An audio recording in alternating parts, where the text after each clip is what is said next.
முத தந்தை பெரியார் அவர்களுடைய 1947 ஜூலை மாதம் தந்தை பெரியார் அவர்கள் சிங்கப்பூர் போனாங்க. அப்ப போறப்ப சிங்கப்பூர்ல ஆதித்தனார் ஐயா அவர்கள் பெரியாரை சந்திக்கிறாரு. சந்திச்சு இந்த மாதிரி ஐயா பெரியார்கிட்ட கேட்கிறாரு, நீங்க இந்த நாம் தமிழர்ன்ற பதத்தை உங்களுடைய ஏடுகள்ல பயன்படுத்துறீங்களே, அந்த நாம் தமிழர்ன்ற அந்த டேர்மை நான் பயன்படுத்திக்கலாமா, அது ஒரு இயக்கத்துக்காக நான் பயன்படுத்தலாமான்னு பெரியார்கிட்ட ஆதித்தனார் ஐயா கேட்கிறாங்க.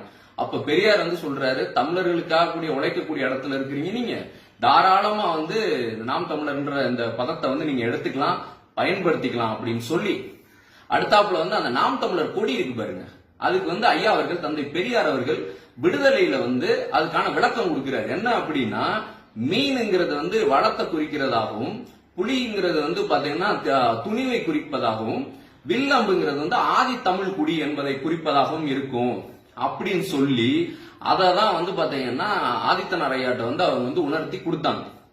இது இன்னைக்கு நம்ம நாம் தமிழர் கட்சியில் இருக்கிறாங்கல்ல, சீமானோட தம்பிகள், இவங்க யாருக்குமே இந்த வரலாறே தெரியாது. ஏன் என்ன சொல்ல போனா சீமானுக்கே இதெல்லாம் தெரியும்.